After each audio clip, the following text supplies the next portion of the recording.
Hello बच्चों, कैसे हैं आप सभी लोग। मेरा नाम हिमांशु गुप्ता है और फिजिक्स वाला के इस अमेजिंग प्लेटफॉर्म पर आप सभी का बहुत बहुत स्वागत है। चक्रव्यूह सीरीज के अंदर आज के इस सेशन में हम बात करेंगे रे ऑप्टिक्स चैप्टर की। तो आज रे ऑप्टिक्स का सेकंड लेक्चर होने वाला है।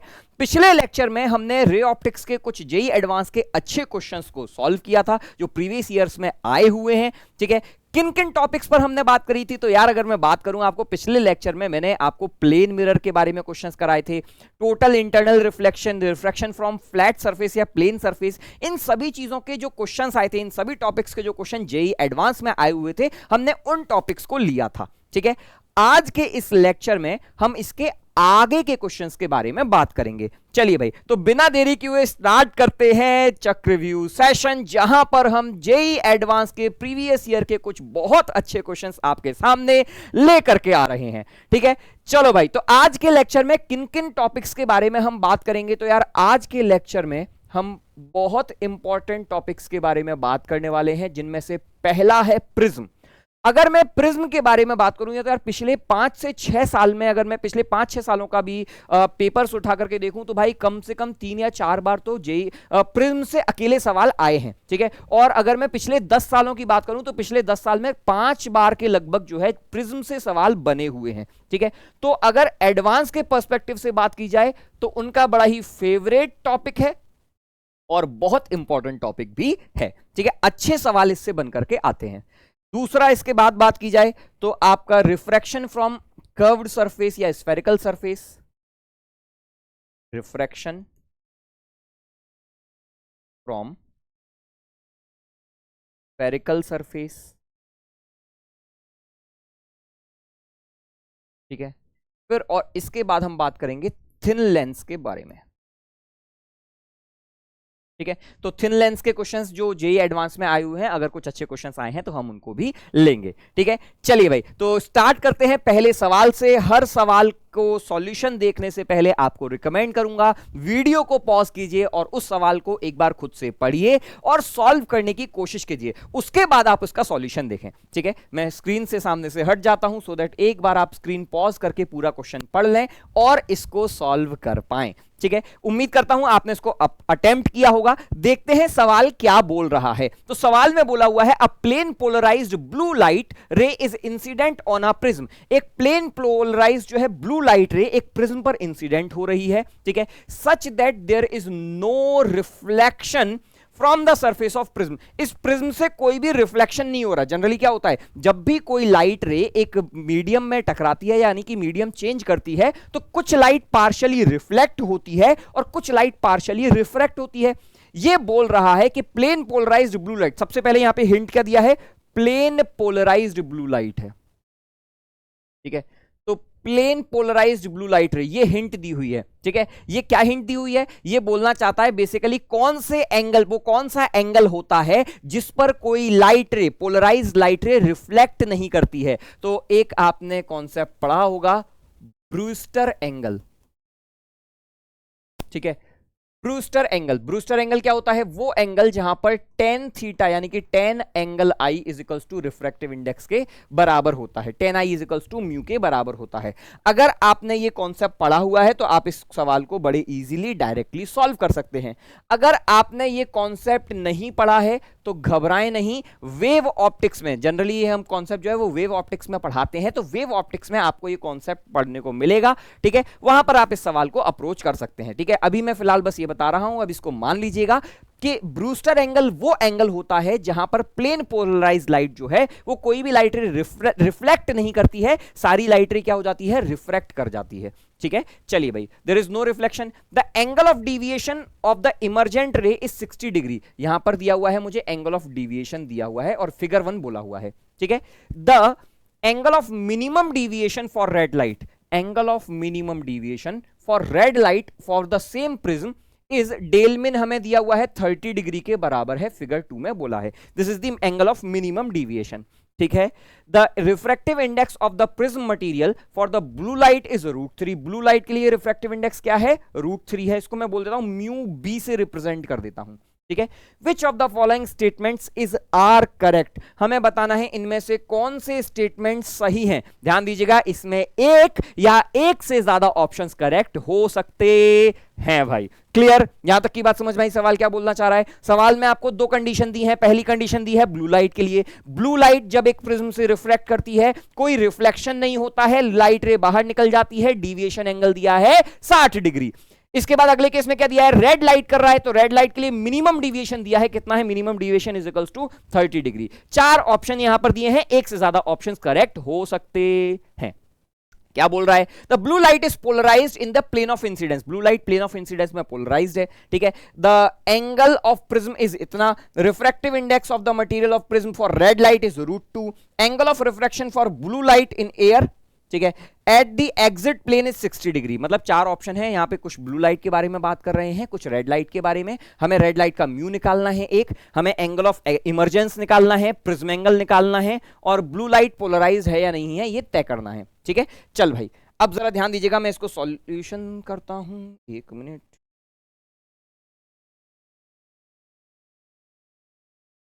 आ गया ये रहा, ठीक है। चल यार, तो अब इसको सबसे पहले ब्लू लाइट के लिए सॉल्व करते हैं। ब्लू लाइट से हमको क्या इंफॉर्मेशन मिल रही है, क्या क्या बातें हम बोल सकते हैं ब्लू लाइट के बारे में, ठीक है। लेट अस से हमारे पास कोई एक प्रिज्म है, इस प्रिज्म को मैंने कुछ शेड कर देता हूं, ठीक है। यह हमारा प्रिज्म था।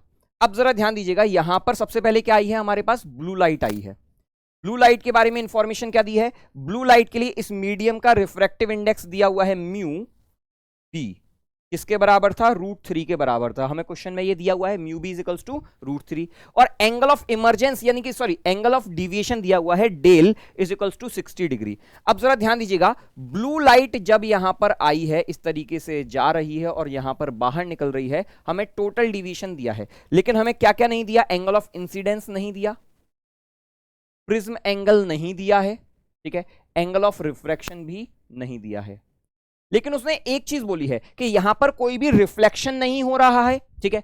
फॉर नो रिफ्लेक्शन, अगर कोई रिफ्लेक्शन नहीं हो रहा है तो आपका tan I angle of incidence का tan थीटा म्यू के बराबर होगा। किसके बराबर होगा? म्यू के बराबर। तो मैंने कहा यार म्यू तो मुझे पता है, tan I क्या हो गया? tan I is equals to √3 के बराबर, यानी कि एंगल ऑफ इंसिडेंस आपका आ गया है 60 डिग्री हो गया है, ठीक है। एंगल ऑफ इंसिडेंस क्या आ गया हमारा? 60 डिग्री आ गया है।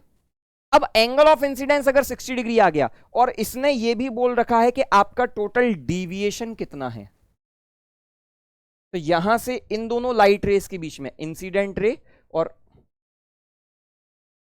रिफ्लेक्टेड रे के बीच में, फाइनली रिफ्लेक्टेड रे के बीच में, this is the angle of deviation, ठीक है। एंगल ऑफ डिविएशन के बारे में कितना बोला है? This is 60 degree. ये भी हमें सवाल में दिया हुआ है, del is equals to 60 degree, ठीक है। मैंने यहां पर लिख दिया। अब बताना यार डिविएशन किसके बराबर होता है? तो डिविएशन होता है I angle of incidence plus E minus A, ठीक है। आई प्लस ई माइनस ए, मुझे आई मिल गया है कितना है? 60 degree, sorry deviation del 60 degree, I भी 60 degree, plus E minus A. तो यहां से पता चल गया angle of emergence is equals to angle of prism, यानी कि ये वाला जो एंगल ऑफ इमरजेंस है ई की वैल्यू आपके ए के बराबर है, लेकिन ना तो ये पता ना ये पता दो। और देखो यहां पर मुझे प्रिज्म एंगल निकालने को बोला है, द एंगल ऑफ प्रिज्म, मतलब ए की वैल्यू निकालना जरूरी है हमारे लिए, ठीक है। तो यहां से तो पता नहीं चल रहा है, लेकिन मैंने कहा यार ये ए आई पता है, तो क्या मैं R1 और R2 निकाल सकता हूं? इसको R1 बोल दूं, इसको R2, ठीक है। यार मुझे आई पता चल गया, यहां से आई पता चल गया, मुझे म्यू पता है, तो R1 निकल आएगा। R1 देखते हैं कितना आया। अब मैंने कहा यार ये कितना है?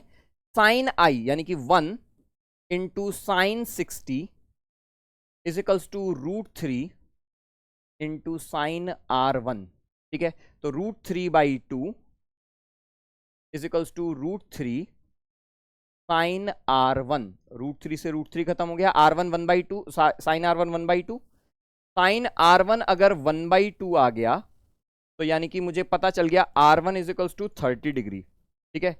ये एंगल ऑफ इंसिडेंस ये निकल आया R1, ठीक है। ये कितना आ गया है? 30 डिग्री के बराबर आ गया है, दिस इज 30 डिग्री, ठीक है। क्लियर? तो I निकल आया, R1 निकल आया। अच्छा एक बात बताना, यहां से अगर 60 डिग्री एंगल ऑफ इंसिडेंस था 30 डिग्री एंगल ऑफ रिफ्रैक्शन था, तो ये कितना लाइट रे डिविएट हुई, ये लाइट रे यहां पर कितना डिविएट हुई, डेल वन। तो डेल वन की वैल्यू कितनी हो जाएगी, I माइनस R1 यानी कि 30 डिग्री। तो यहां पर 30 डिग्री का डिविएशन आ गया। अगर ये 30 डिग्री का डिविएशन है तो बचा हुआ 30 डिग्री का डिविएशन यहां पर हो रहा होगा, ठीक है। अब देखो वैसे तुम भी समझदार हो, तुमको अगर दिख रहा है यार 30 डिग्री का यहां हुआ, 30 डिग्री का यहां हुआ, इसका मतलब भैया R1 R2 बराबर होंगे, E के वैल्यू I के बराबर होगी, मतलब ये मिनिमम डिविएशन वाली कंडीशन है, ठीक है। तो आप डायरेक्टली भी सॉल्व कर सकते थे, लेकिन अगर फिर भी तुमको डायरेक्टली सॉल्व नहीं करना, नहीं सर हम तो ऐसे नहीं करेंगे, हम तो डायरेक्टली सॉल्व नहीं करने वाले, ठीक है। मैंने कहा कोई बात नहीं, अगर डायरेक्टली सॉल्व नहीं करना, तुमको मैथ्स खेलना है, तुमको अगर जोश आ रहा है कि नहीं सर हम तो मैथ्स से खेल के देखेंगे, तो मैंने कहा कोई बात नहीं, ये R1 प्लस R2 किसके बराबर होता है सर, R1 प्लस R2 की वैल्यू आपके प्रिज्म एंगल के बराबर होगी, A के। R1 आपका कितना आ गया है 30 डिग्री, तो ये आपका आ गया 30 degree plus R2 is equals to A, ठीक है। और एंगल A की वैल्यू E की बराबर है, ठीक है। तो R2 किसके बराबर आ गया है, E माइनस 30 डिग्री, ठीक है। अब मैं यहां पर स्नेल्स लॉ लगा रहा हूं, एक स्नेल लॉ मैंने यहां पर लगा चुका हूं, ठीक है। अब मैं इस वाली जगह पर, ठीक है, इस वाली जगह पर मैं स्नेल्स लॉ लगा रहा हूं। तो स्नेल्स लॉ क्या बोलता है, μ1 sine I √3 sine R1 is equals to 1 into sine E, ठीक है। ये मैंने यहां पर लगा दिया है स्नेल्स लॉ। तो √3 sine R1 sorry sine R2, R1 नहीं साइन R2, ठीक है। R2 कितना है, sine E minus 30, sine E minus 30 degree is equals to sine E। अब भैया तुमको सॉल्व करना पड़ जाएगा, साइन A माइनस बी क्या होता है, sine A cos B minus cos A sine B, तो √3 sine E cos 30 minus cos E sine 30 is equals to sine E, ठीक है। तो कॉस 30 हो गया √3/2, तो इसको कहीं और सॉल्व करना पड़ेगा, अब यहां पर सॉल्व कर देता हूं, ठीक है।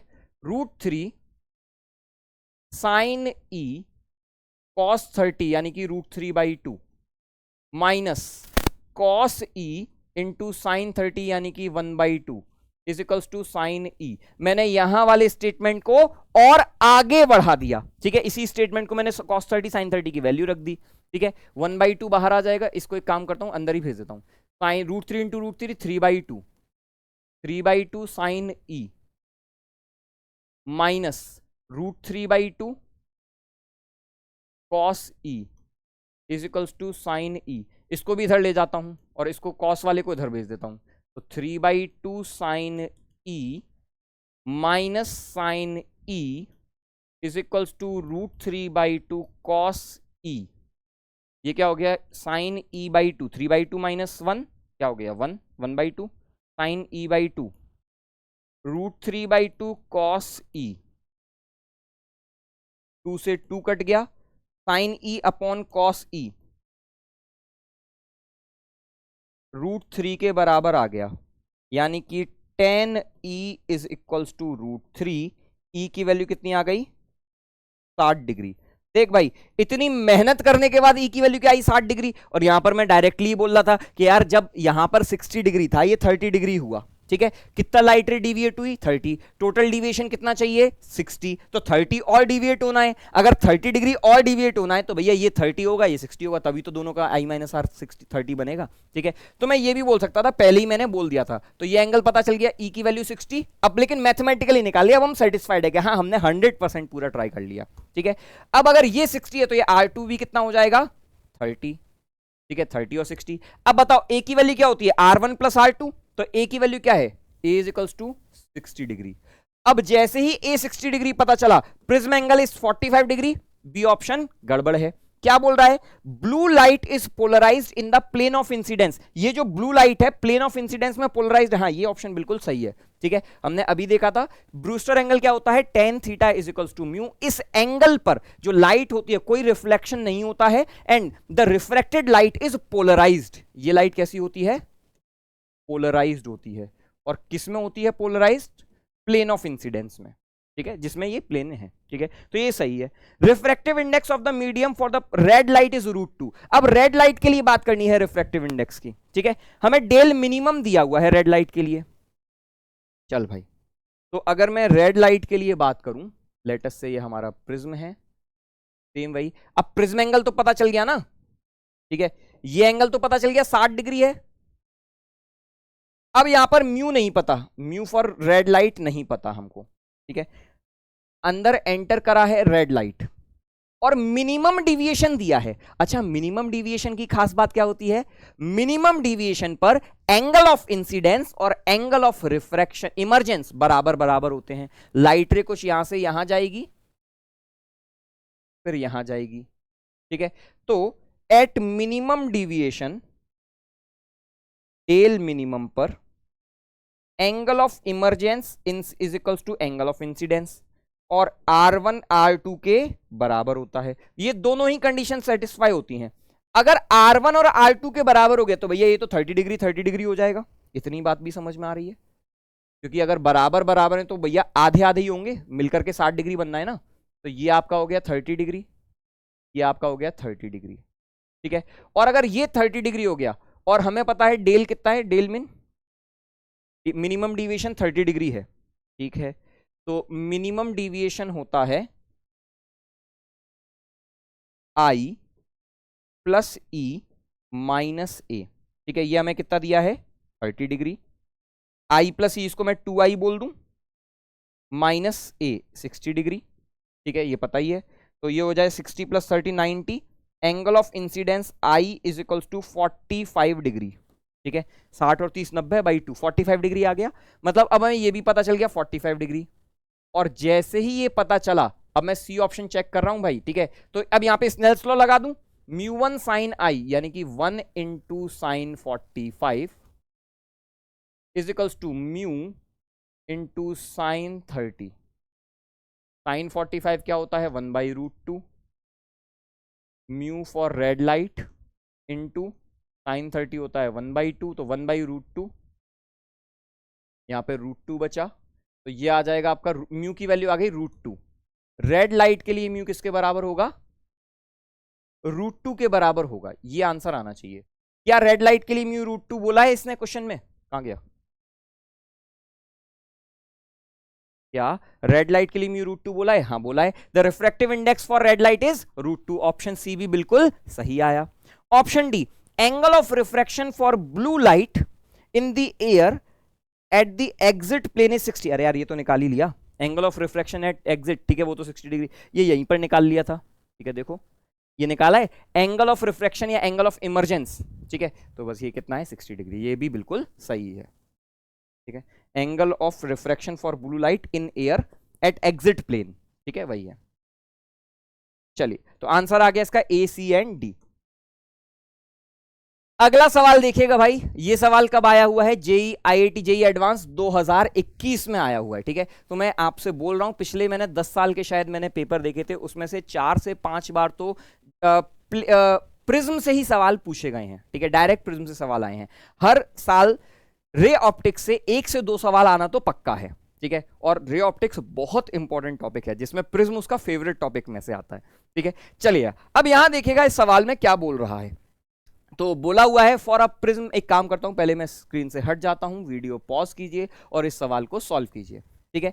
अब देखिएगा क्या बोल रहा है सवाल में। बोल रहा है for a prism angle 60 degree, 60 angle, आप 60 डिग्री क्या है? प्रिज्म एंगल है, ठीक है। The refractive indices of the left half and right half are respectively N1 and N2। Right half का क्या है? रिफ्रैक्टिव इंडेक्स बड़ा है, लेफ्ट हाफ का रिफ्रैक्टिव इंडेक्स छोटा है। N2 is greater than equal to N1 as shown in figure.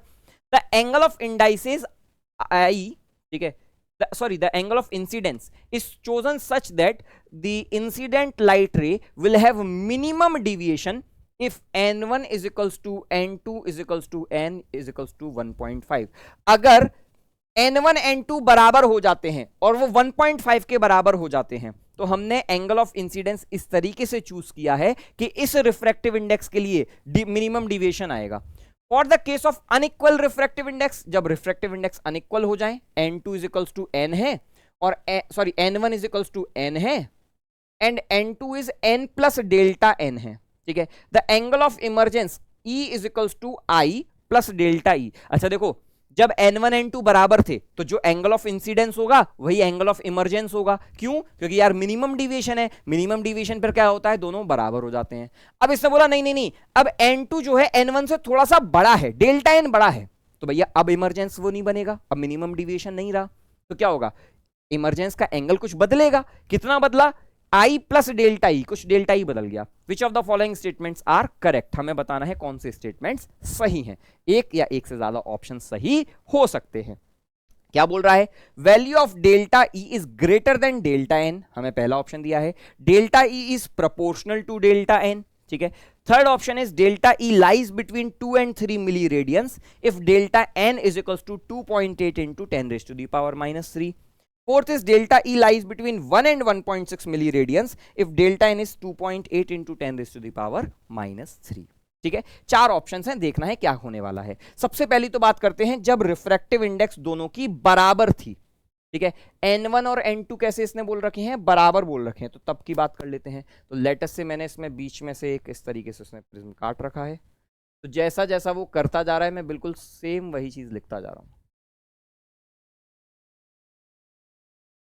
ठीक है। ये आपका प्रिज्म था। अब इसने बोला है कि एंगल ऑफ इंसिडेंस हमने वो रखा है जो 1.5 के लिए, मतलब अगर n1 भी 1.5 हो जाए, यहां का n2 भी 1.5 हो जाए, तो इस एंगल ऑफ इंसिडेंस पर ये मिनिमम डिविएशन करेगा। ये एंगल मुझे दिया हुआ है 60 डिग्री। अच्छा, जैसे ही मुझे दिखाई दिया ये 60 डिग्री है, तो मिनिमम डिविएशन पर क्या होता है, एंगल ऑफ इंसिडेंस और एंगल ऑफ इमरजेंस बराबर बराबर होते हैं, ठीक है। तो एंगल ऑफ इंसिडेंस और एंगल ऑफ इमरजेंस बराबर बराबर, तो ई की वैल्यू आई के बराबर होती है। This is the minimum deviation condition, ठीक है। एट टेल मिन, मिनिमम डिविएशन पर आई की वैल्यू ई के बराबर होती है, R1 R2 के बराबर होता है, which is equals to a/2, यानी कि ये वाला कितना हो गया है, 30 डिग्री हो गया है, और ये वाला भी कितना हो गया है, 30 डिग्री। R1 R2 30 और 30 डिग्री हो गए, ठीक है। N1 N2 बोला था कितना, 1.5 के बराबर है।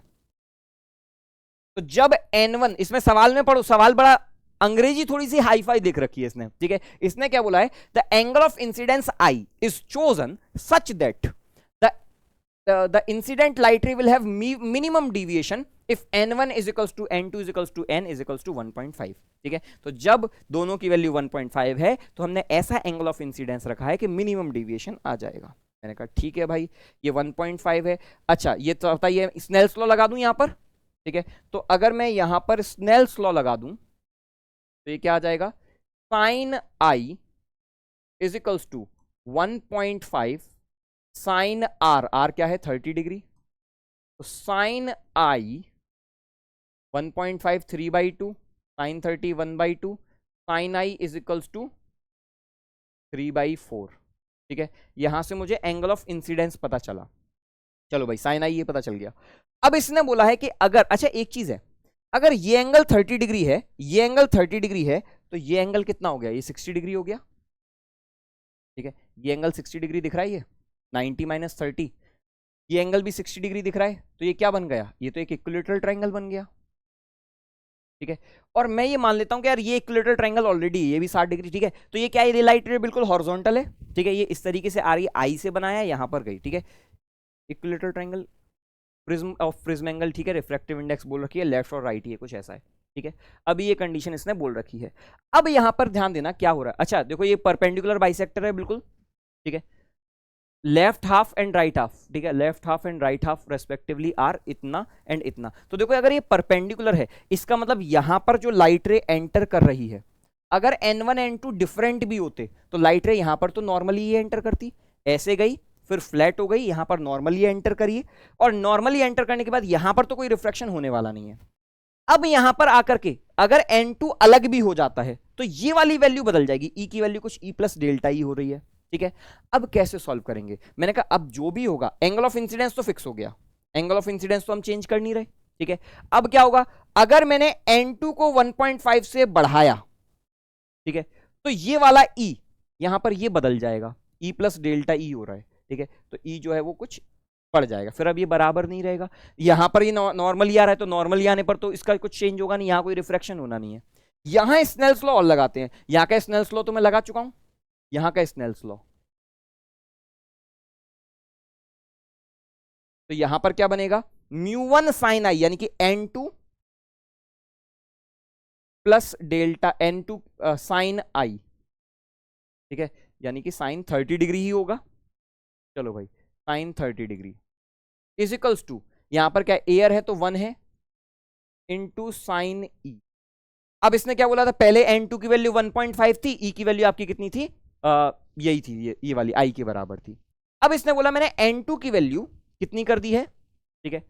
अब for the case of unequal refractive index, N1 की वैल्यू तो सेम वही रखी, N1 में कोई चेंज किया नहीं, तो मतलब यहां पर कोई चेंज आया नहीं।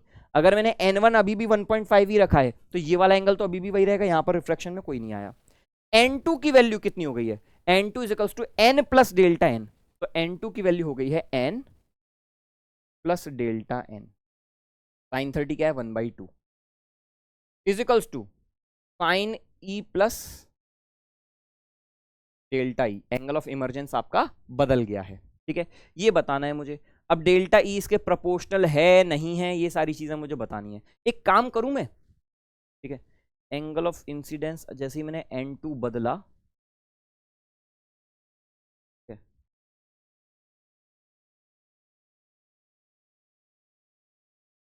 ये आ जाएगा, चलो। और N कितना है 1.5, यानी कि 3/2।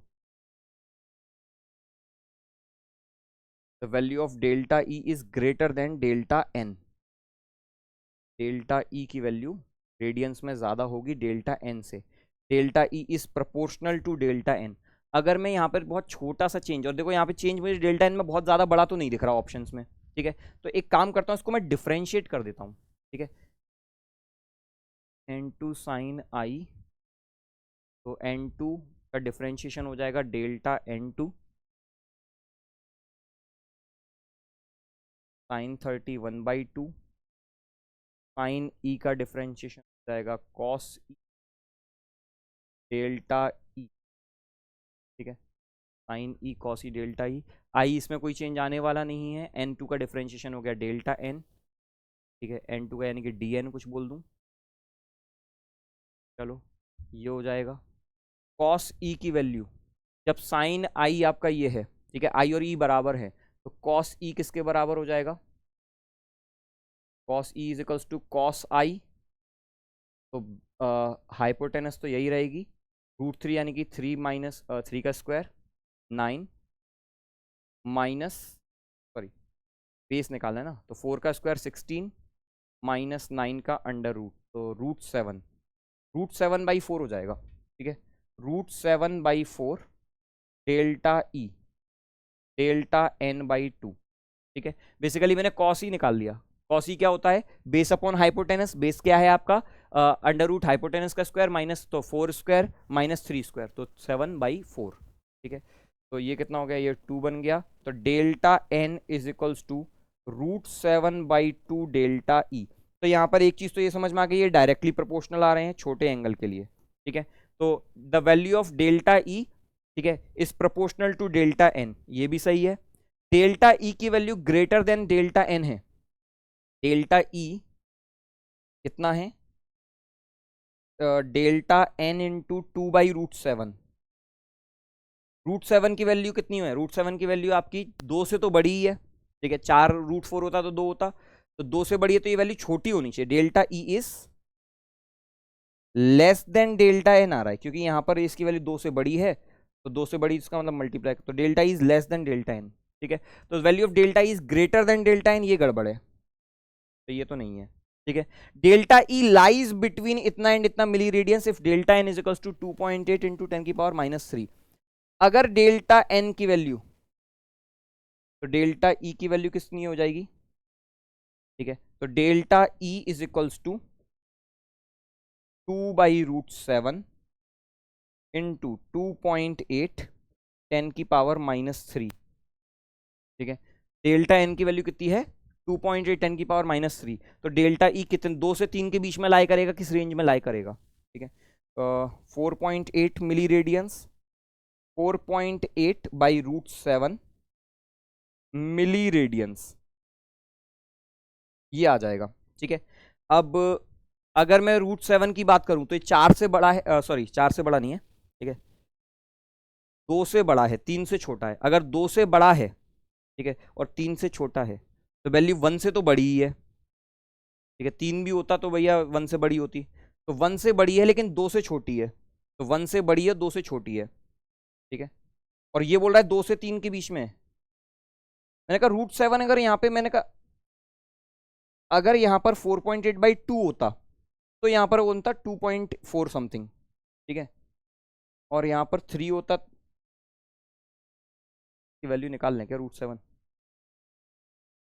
√7 की वैल्यू रफली होगी 2 पॉइंट, कितना बचा 4, और 2 का स्क्वायर होता है 4, 5 6 7, 3 बचा, 3/2 का डबल यानी कि 4, 3/4, तो 2.75 के आसपास होगी इसकी वैल्यू, ठीक है। और अगर 2.75 के आसपास होगी तो 4.8/2.75, ठीक है, 2.7 का डबल 4.8 डिवाइडेड बाई 2.7, इसका डबल होता है 5.4। 5.4 से तो छोटी आ रही है भाई, 5.4 मतलब ये 2 से छोटी आ रही है, तो 1 से 1.6 के बीच में आ रही है, तो बी और डी कुछ आंसर आ जाएगा, ठीक है। Delta E lies between 1 and 1.6, तो आंसर ये आ जाएगा, ठीक है। चलिए अगला सवाल आपके सामने स्क्रीन पर ये रहा, मैं वीडियो पॉज करता हूं, सॉल्व कीजिए इसको।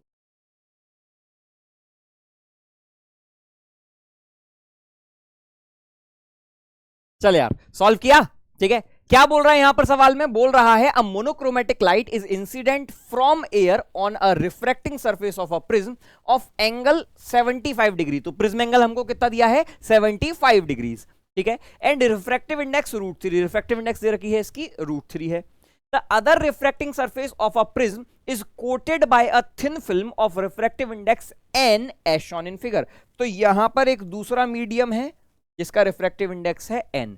The light suffers total internal reflection at the coated surface for angle of incidence theta less than 30 degree, sorry 60 degree. जब थीटा की वैल्यू 60 डिग्री से कम है, ठीक है, तो यहां पर क्या हो रहा है TIR हो रहा है, इस सरफेस पर क्या हो रहा है TIR हो रहा है। आपको बताना है the value of n square is, इसका n स्क्वायर की वैल्यू बतानी है। मैंने कहा देख ज्यादा दिमाग मत लगा, ठीक है। ऐसे सवाल जब भी आए तेरे सामने कि यार यहां पर TIR हो रहा है इतने से कम में हो रहा है, TIR इससे बराबर, मैंने कहा सबसे पहले बाउंड्री कंडीशन चेक कर। बाउंड्री कंडीशन क्या है 60 डिग्री, तो जब यहां पर थीटा 60 डिग्री होगा तो लाइट रे इस तरीके से आएगी। अब बाउंड्री कंडीशन पर क्या होती है, बाउंड्री कंडीशन पर लाइट रे जाएगी और ग्रेजिंग इमरजेंस करने लगेगी, ठीक है।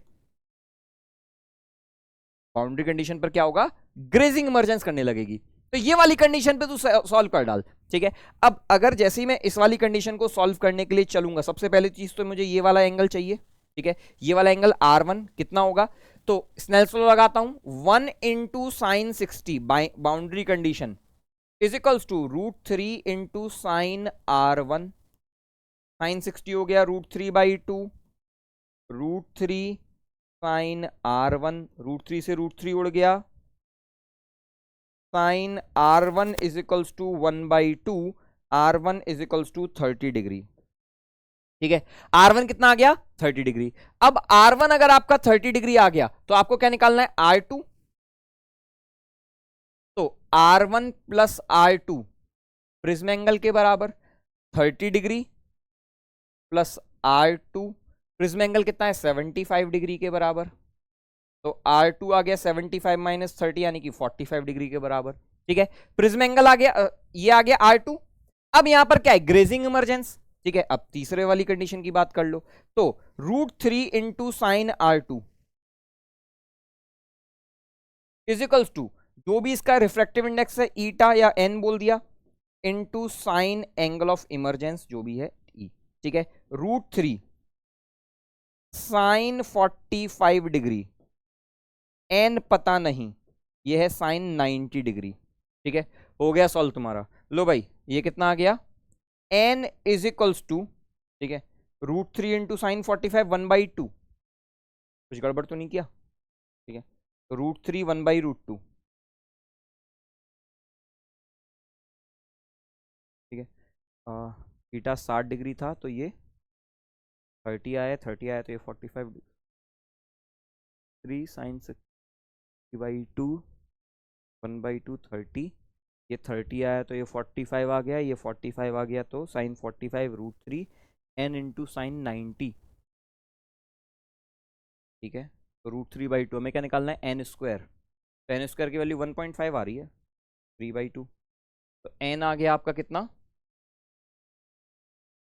√3/2, तो n square is equals to 3/2 यानी कि 1.5, आई थिंक डेसिमल में ही फिगर होंगे, ठीक है, लाइट सफर्स TIR एट, ठीक है, कोटेड, ठीक है, और जैसे जैसे ये एंगल बढ़ाऊंगा तो ये एंगल बढ़ेगा, ये बढ़ेगा तो ये कम होगा, और 0 डिग्री पर अगर करता तो, अगर ये 0 डिग्री तो ये 0 डिग्री हो गया 75 डिग्री, 75 डिग्री पर TIR, 60 डिग्री पर अगर हो जाए, 60 डिग्री आपका क्रिटिकल एंगल होगा, ठीक है, 60 डिग्री वाला ही, 60 डिग्री R1 30 हो गया,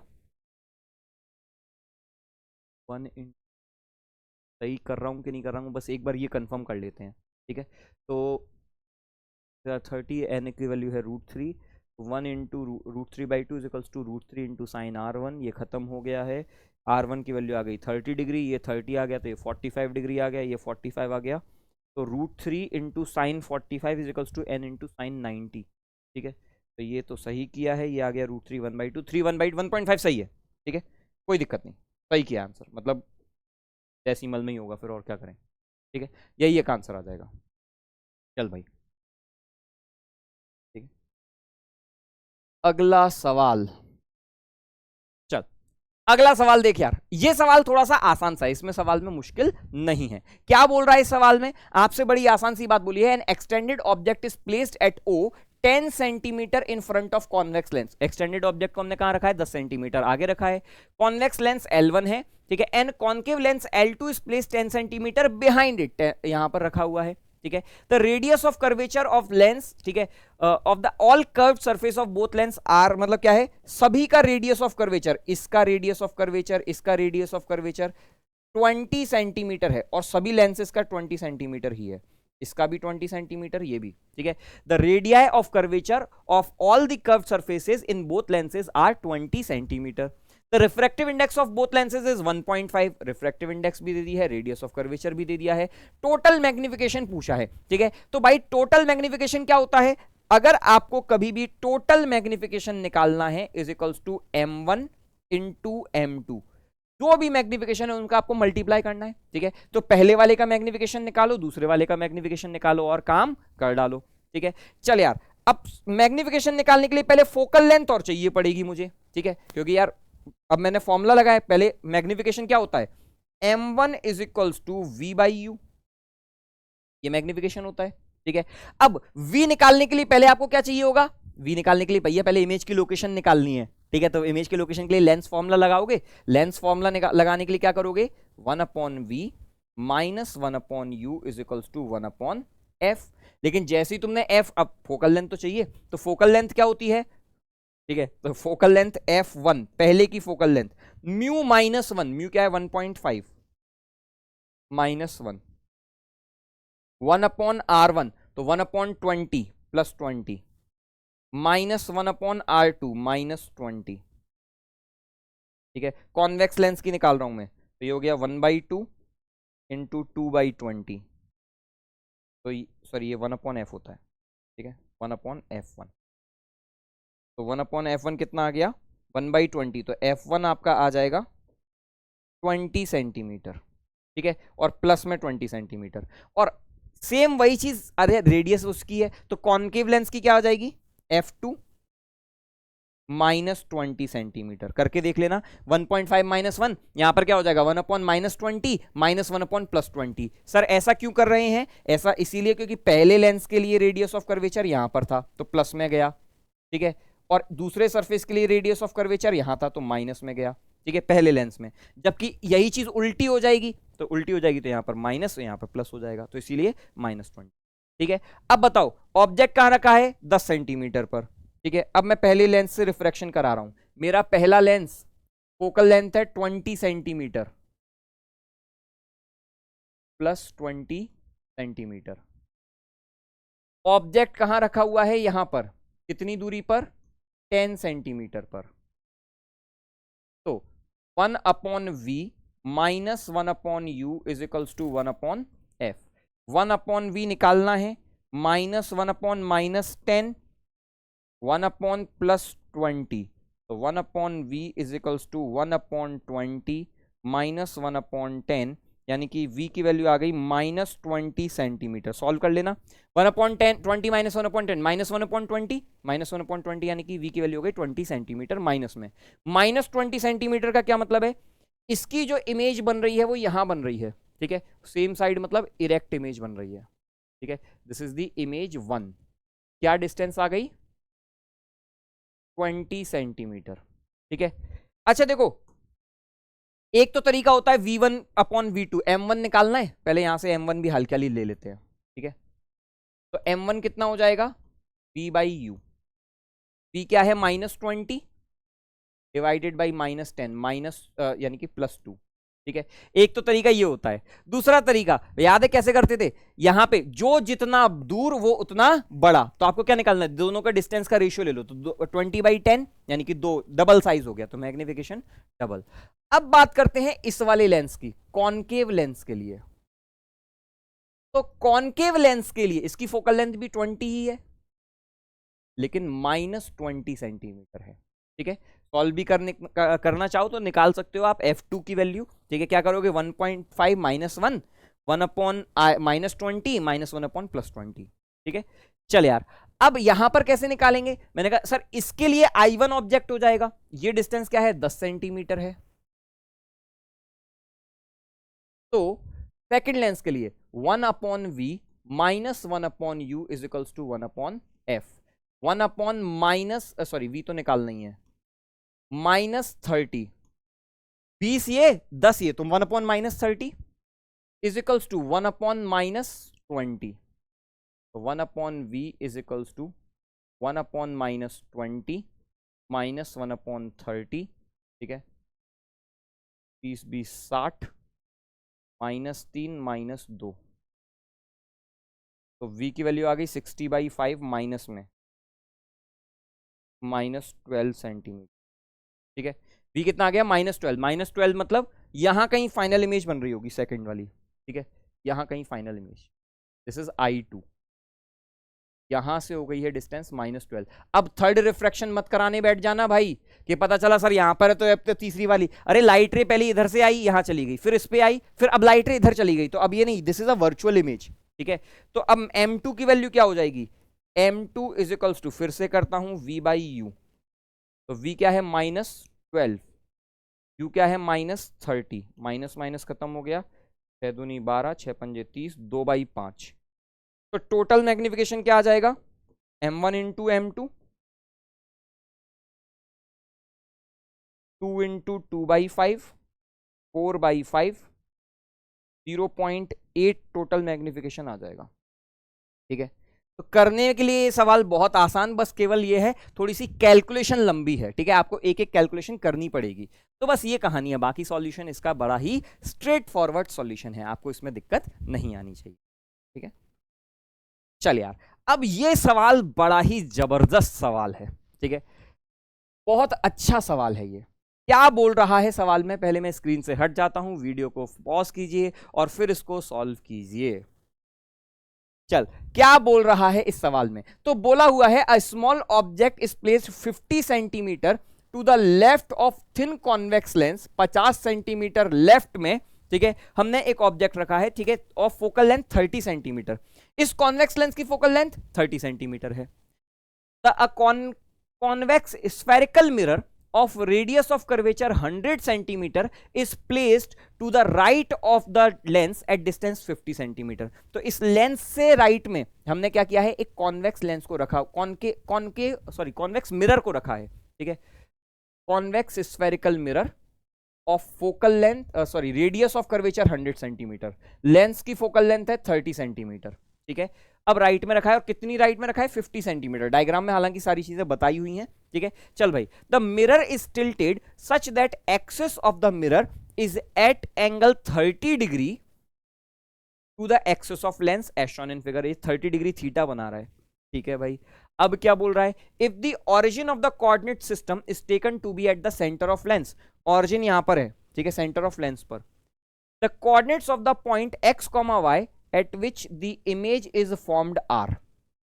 सीधी सीधी बात करनी है आपको, ये बताना है इमेज कहां पर बन रही है, फाइनल इमेज की लोकेशन बता देना, बाकी सारी कहानी आगे की बात, ठीक है। ये जेईई एडवांस 2016 में सवाल आया हुआ है, काफी अच्छा सवाल है, ठीक है। सवाल देखिएगा, मैं इसको स्टेप बाय स्टेप सॉल्व करता हूं, और बड़ा ही मजेदार सवाल है। आपके पास यहां पर एक लेंस रखा हुआ है, ठीक है। पहला स्टेप तो बड़ा आसान है, आपको पहले स्टेप में कोई भी परेशानी नहीं आनी चाहिए। पहला स्टेप बड़ा आसान, ये लेंस है, इसकी फोकल लेंथ कितनी दे रखी है, 30 सेंटीमीटर। सवाल में ही मुझे बोल रखा है the focal length of the lens is 30 centimetre, और ऑब्जेक्ट कहां रखा है, 50 सेंटीमीटर पीछे रखा है। सो ऑब्जेक्ट की लोकेशन यहां पर जो है इट इज 50 सेंटीमीटर। तो मैं यहां पर पॉइंट ऑब्जेक्ट ही बना देता हूं, ठीक है। This is my object, and ये वाला जो डिस्टेंस है 50 सेंटीमीटर, ठीक है। अब सबसे पहली इमेज की लोकेशन, इस ऑब्जेक्ट के लिए इमेज कहां बनेगी, तो मैंने कहा 1/v minus 1/u 1/f, lens formula लगा दिया, 1/v माइनस, ठीक है, 1/u कितना है, -50, तो 1/-50 इज इक्वल्स टू 1/f यानी कि +30, तो 1/v 1/30 माइनस 1/50, तो 1/v 50 और 30 का एलसीएम आएगा 150, 3 5 35 150 माइनस 3, तो ये आ जाएगा 1/v 2/150, 150/2 यानी कि 75 आ गया, ठीक है। 75 सेंटीमीटर दूर पहली इमेज बन रही है, तो इसकी पहली इमेज यानी कि यहां से, इस लेंस से 75 सेंटीमीटर दूर, तो यहां कहीं इमेज बन रही है, दिस इज I1, ठीक है। और ये डिस्टेंस मैं आपको दिखा देता हूं, ठीक है। ये वाला डिस्टेंस है 75 सेंटीमीटर, ठीक है। उम्मीद करता हूं यहां तक की बात कोई दिक्कत नहीं है। अब इसने बोला 50 सेंटीमीटर दूर क्या था, एक कॉनकेव मिरर था, लेकिन वो कॉनकेव मिरर सीधा नहीं है, वो टिल्ट किया है। मैंने कहा मैं तो सीधा ही बनाऊंगा, ठीक है, मैं तो अभी सीधा ही बनाऊंगा। तो अगर मैंने 50 सेंटीमीटर दूर एक कॉनकेव मिरर बनाया बिल्कुल सीधा, ठीक है। सर सीधा क्यों बना रहे हो, इसका क्या लॉजिक है, अभी बताता हूं क्या लॉजिक है, ठीक है। सीधा बनाया, इसका रेडियस ऑफ कर्वेचर कितना था, 100 सेंटीमीटर, तो फोकल लेंथ इसकी क्या हो जाएगी, 50 सेंटीमीटर, ठीक है। ये डिस्टेंस मुझे सवाल में दिया हुआ है कि ये वाली जो डिस्टेंस है ये 50 सेंटीमीटर है, ठीक है। अब बताओ यार, टोटल 75 सेंटीमीटर ये था, 50 सेंटीमीटर ये डिस्टेंस है, तो इसके पोल से, लेंस कॉनकेव मिरर के पोल से ये डिस्टेंस कितना हो जाएगा, क्योंकि अब तो हमें सेकंड रिफ्लेक्शन कराना है ना, पहला रिफ्रैक्शन हो गया, सेकंड रिफ्लेक्शन कराना है। रिफ्लेक्शन कहां होगा, तो मैंने कहा सर ये पोल से कराना है, तो ये कितना हो गया, 25 सेंटीमीटर। चलो भाई लेंस फॉर्मूला दोबारा लगाओ, ठीक है, 1/u, mirror formula 1/u plus 1/v is equals to 1/f, 1/+25 virtual object है इसके लिए, प्लस 1/v 1/ फोकल लेंथ +50, तो 1/v 1/50 माइनस 1/25, तो 1/v क्या आ जाएगा, 50 और 20 का एलसीएम 50 ही रहेगा, 1 - 2, तो कितना हो गया, -1/50, तो v की वैल्यू आ गई -50, ठीक है। -50 क्या बता रहा है, बोलो यार, -50 क्या बता रहा है, यहां से 50 सेंटीमीटर पीछे, अरे -50 तो वापस यहीं पहुंच गया, this is the position I2। अगर ये मिरर नहीं घूमा होता तो ये कंडीशन होती। ठीक है, अब मैंने आपको एक और चीज बताई थी क्लास में, याद करना, जब भी मैं एक मिरर को रोटेट करता हूं, अब मिरर को रोटेट कर दो भाई, ठीक है, मिरर को रोटेट कर दो, जब आप मिरर को थीटा एंगल रोटेट करते हैं तो ये जो इमेज है ये 2 थीटा एंगल रोटेट होती है। मिरर थीटा एंगल घूमेगा तो इमेज 2 थीटा घूमती है, याद है प्लेन मिरर में हमने पढ़ा था, सेम वही इसके लिए भी काम करता है। ठीक है, 2 थीटा एंगल घूमेगी। तो यार अगर ये डिस्टेंस 50 सेंटीमीटर आ गई, ये 2 थीटा घूम गया, ठीक है, तो अगर ये 2 थीटा घूम गया तो अब लेंस कैसा दिखाई देगा, मिरर कैसा दिखाई देगा। ठीक है, अब ये आपका मिरर हो चुका है, मिरर आपका घूम चुका है। इस मिरर का एक्सिस कहां जा रहा है, 30 डिग्री। मैंने मिरर को कितना घुमाया था, 30 डिग्री, सवाल में ही दिया है। ठीक है, तो यहां पर रहने वाला I2 जो 50 सेंटीमीटर था, ये कितना घूम चुका है, 60 डिग्री घुमा है। अगर ये 60 डिग्री घूमा है, ठीक है, यहां से 60 डिग्री घूम गया है, तो ये कहां पहुंच जाएगा, ये कुछ यहां पहुंच जाएगा। This will be the final location of I2। ठीक है, यहां से इसका डिस्टेंस, ये कितना एंगल बना रहा होगा, मैंने कहा सर ये वाला डिस्टेंस पहले कितना था, 50 सेंटीमीटर। डिस्टेंस थोड़ी बदलता है, डिस्टेंस तो उतना ही रहता है, तो ये वाला डिस्टेंस भी कितना हो जाएगा, 50 सेंटीमीटर। तो पोल से आपने 50 सेंटीमीटर ये डिस्टेंस ले लिया। ठीक है, ये वाला एंगल आपको पता चल गया, ये वाला एंगल कितना है, 60 डिग्री। ठीक है, और ये I2 क्या था आपका, पहले जो I2 की पोजीशन थी, ये तो आपकी ओरिजिन थी, तो ये मैंने यहां से 2 थीटा घुमा करके यहां पहुंचा दिया। ठीक है, चल भाई, अब यहां पहुंच गया तो इसकी लोकेशन क्या हो जाएगी, कोऑर्डिनेट ले लो इसके पास। ठीक है, तो मैंने कहा इसका x कोऑर्डिनेट और y कोऑर्डिनेट। अच्छा, ये आपका ओरिजिन है, पॉइंट इज योर ओरिजिन। ठीक है, अब ये वाला कोऑर्डिनेट क्या था इस वाले पॉइंट का, 50,0, 50 सेंटीमीटर दूरी ये था। ठीक है, तो मैंने कहा इसके 50 का ये 60 डिग्री। ठीक है, अब देखो यार, अब आपको जो फोकस करना है वो किस पर करना है, इस राइट एंगल ट्राइंगल पर। ये आपका क्या बन गया, एक राइट एंगल ट्राइंगल दिखाई दे रहा है। ठीक है, किसी भी राइट एंगल ट्राइंगल में 50 का साइन 60, 50 का कॉस 60, तो ये वाली डिस्टेंस क्या हो जाएगी, this distance will be 50 sine 60, यानी 50 इंटू √3/2, 25√3, सॉरी, हाँ। ठीक है, और ये क्या हो जाएगा, 50 cos 60, यानी कि 25। ठीक है, अब ये 50 सेंटीमीटर हमें क्या निकालना है, X coordinate, this is the X coordinate and this is the Y coordinate. ठीक है, तो एक्स कोऑर्डिनेट कितना हो जाएगा, 50 में से 50√3 माइनस कर दो, 50 माइनस 25 सेंटीमीटर, और वाई कोऑर्डिनेट क्या हो जाएगा, यही सीधा सीधा 25√3। ठीक है, तो इसके x, y कोऑर्डिनेट आ गए। चल भाई, तो 25,25√3, 25 एंड 25√3, आंसर आ गया ऑप्शन डी। क्लियर, तो इस तरीके से हम सॉल्व करेंगे। चल भाई,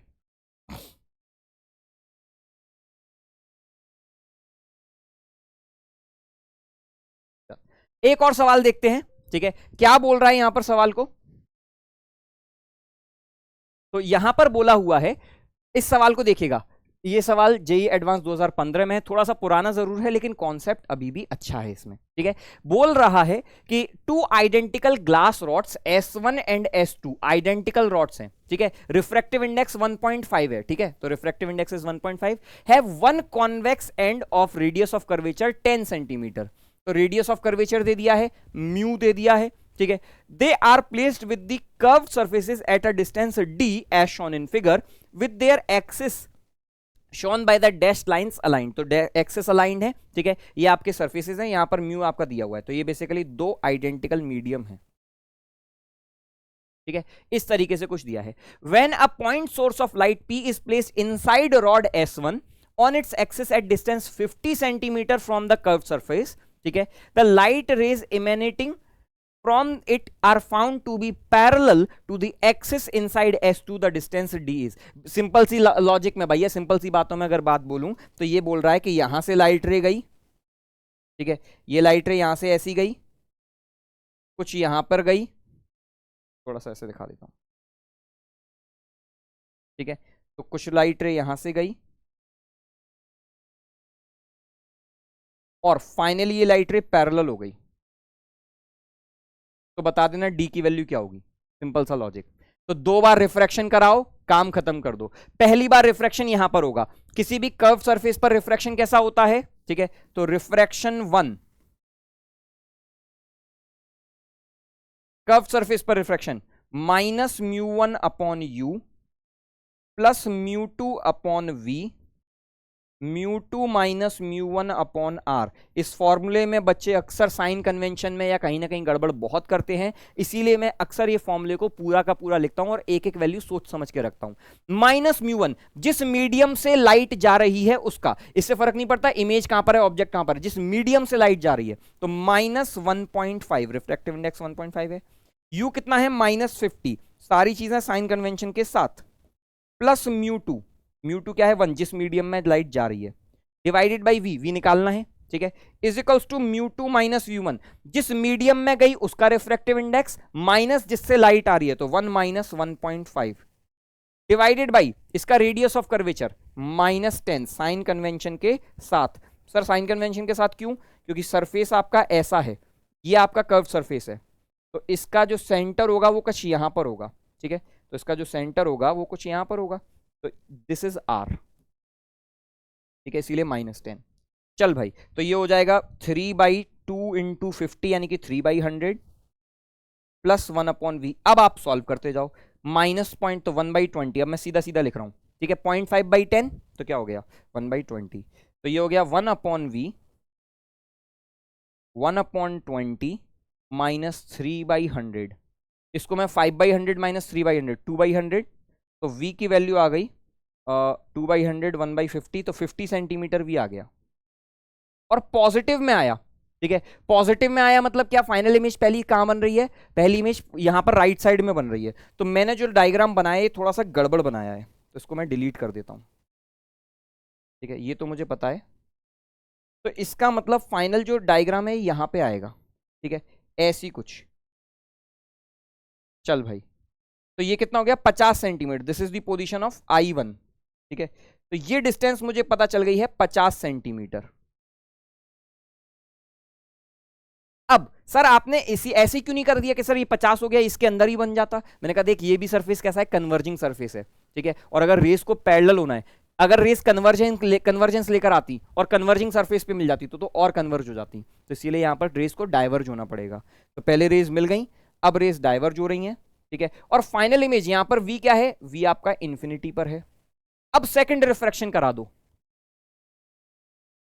सेकंड रिफ्रैक्शन, ठीक है भैया, राइट वाले सरफेस से रिफ्रैक्शन करा रहा हूं, ये राइट वाला सरफेस है, ये इसके अंदर का मीडियम है, मीडियम का रिफ्रैक्टिव इंडेक्स 1.5 है, यहां पर ऑब्जेक्ट रखा है, मुझे नहीं पता ये कहां रखा है, तो ये डिस्टेंस मैंने मान ली है u है, यहां से लाइट रेज आई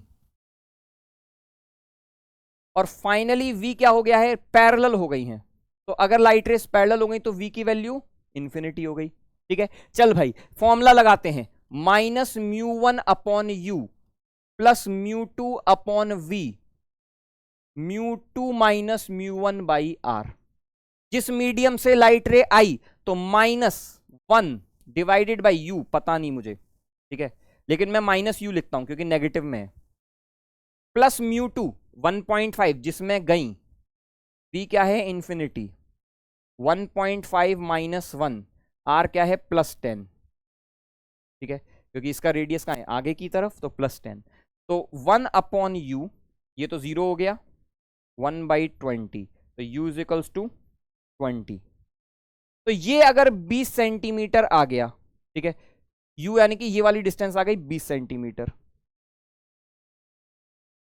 और ये 50, तो 20 और 50 दोनों के बीच का डिस्टेंस क्या हो गया 70, मार्क कर दो आंसर, 50 + 20 70, यानी कि ऑप्शन बी आंसर आ गया, ठीक है। चलिए